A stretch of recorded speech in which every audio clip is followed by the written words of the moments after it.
Une lettre inhumaine, d'une cruauté sans précédent de la part d'un responsable qui fait profession de servir Dieu, donc qui comprend mieux que quiconque le sens de l'enseignement du Seigneur Jésus-Christ sur l'amour du prochain. Une lettre, disons-nous, d'une barbarie humaine et spirituelle, celle du pasteur Ngomsi Jean-Claude, qui jusqu'alors, avec quelque estime dans le cœur de certaines personnes, y compris votre serviteur. Une lettre contre le serviteur Gilbert Mengani fait larmoyer ceux qui la parcourent et ont encore un peu de conscience vivante. Que se passe-t-il? Qu'est-ce qui n'a pas marché? S'interroge-t-on. Fidèles auditeurs et auditrices de VDC News, bienvenue à votre matinale, partie 2. Merci pour votre disponibilité à nous écouter et surtout, installez-vous confortablement et ensemble passons au scanner, la dite lettre pour une analyse sans complaisance.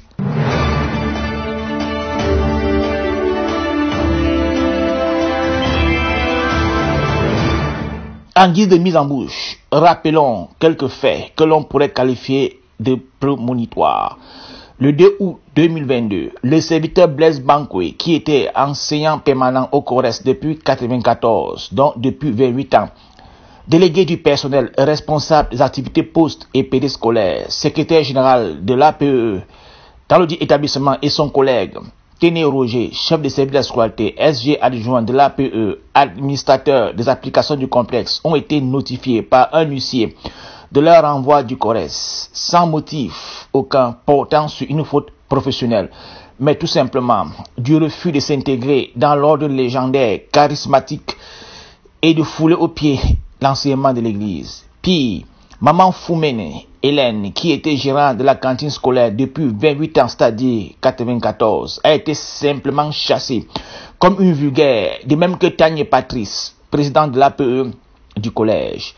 Entre-temps, le nommé Chimchua Gomsi Élisée, le fils du pasteur Gomsi, remplace les sceptres de Dieu chassés et avec en prime un beau salaire et surtout le titre pompeux de vice-principal. Voici donc l'inauguration du management par la méchanceté qui tient compte des intérêts et de l'idéologie charismatique au détriment de la fraternité et de la vie humaine. Le sort des parents, voire grands-parents, mis dans la rue n'est pas une préoccupation.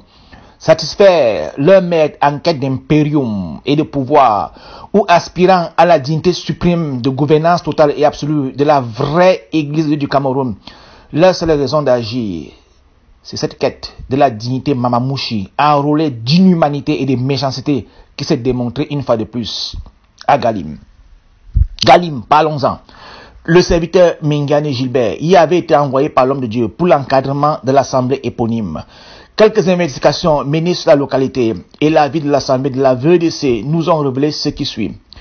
Le serviteur Gilbert avait été missionné par l'homme de Dieu Nestor Toukéa pour, entre autres, veiller sur les biens de l'église et entretenir la petite exploitation agricole qui était abandonnée. Il le fit si bien jusqu'au jour où le pasteur Gomsi prit sur lui de relever un frère excommunié pour adultère et le chargea de veiller sur le patrimoine agricole en remplacement de Gilbert. L'ex-excommunié, au lieu de fructifier le patrimoine agricole, prolongea plutôt sa lignée en distribuant des grossesses aux jeunes filles habitant le camp comme des petits pains et en s'étant hélas certaines mamans. Cupidon, le dieu de l'impudicité incarné, était en œuvre. Gilbert sortit du camp pour témoigner dans les villages alentours. C'est alors que le pasteur Gomsi et son épouse multiplièrent des plaintes contre lui auprès de l'homme de Dieu et des serviteurs.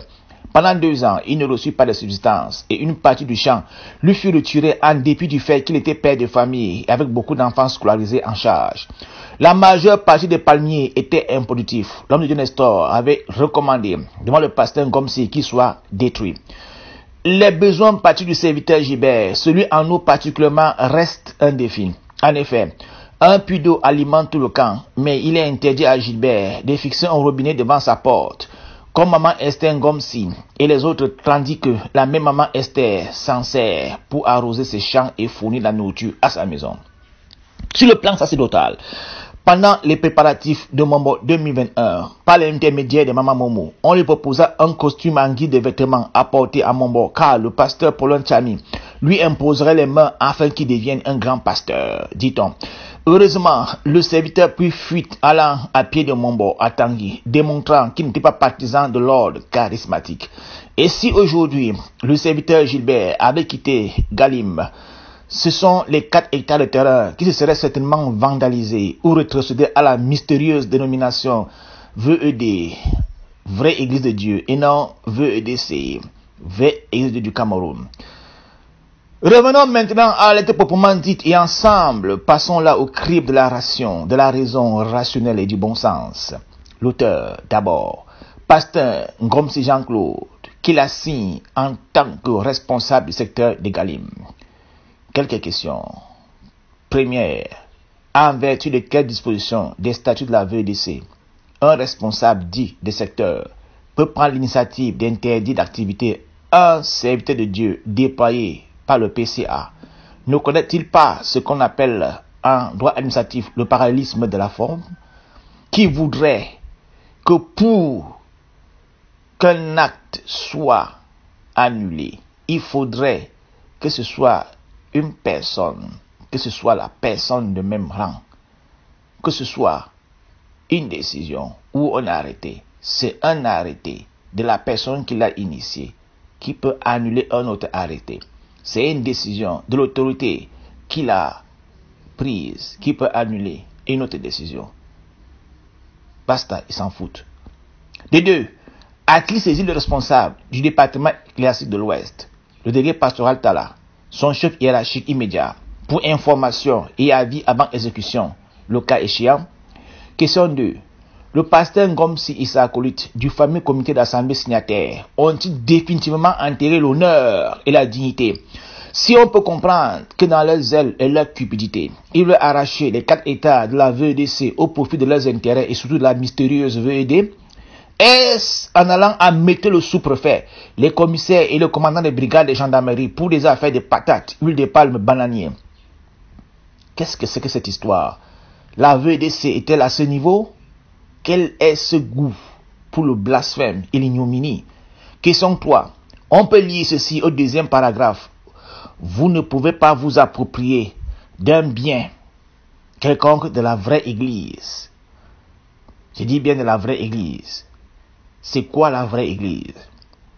Est-ce à dire que Galim appartient dorénavant à la vraie église de Dieu et non à la vraie église du Cameroun? Et sinon, comment donc un pasteur de la VED peut interdire à un serviteur de Dieu de la VEDC de mettre en valeur le patrimoine de la VEDC?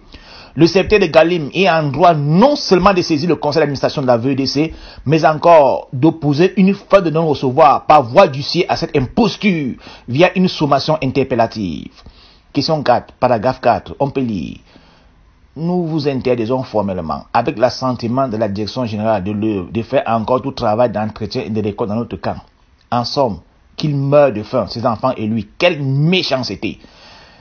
La question direction générale de l'œuvre, c'est quelle structure statutaire? Et si c'est une direction générale dans la VEDC, ou alors elle figure dans le statut falsifié en circulation, à défaut d'être une révélation dans l'organigramme en confection de la VED. En somme, la méchanceté, le faux, l'amour de la nourriture et des biens de l'église peuvent résumer cette production épistolaire. Dieu voit, Dieu jugera. C'est tout pour votre matinale. Partie 2. À bientôt sur VDC News Radio.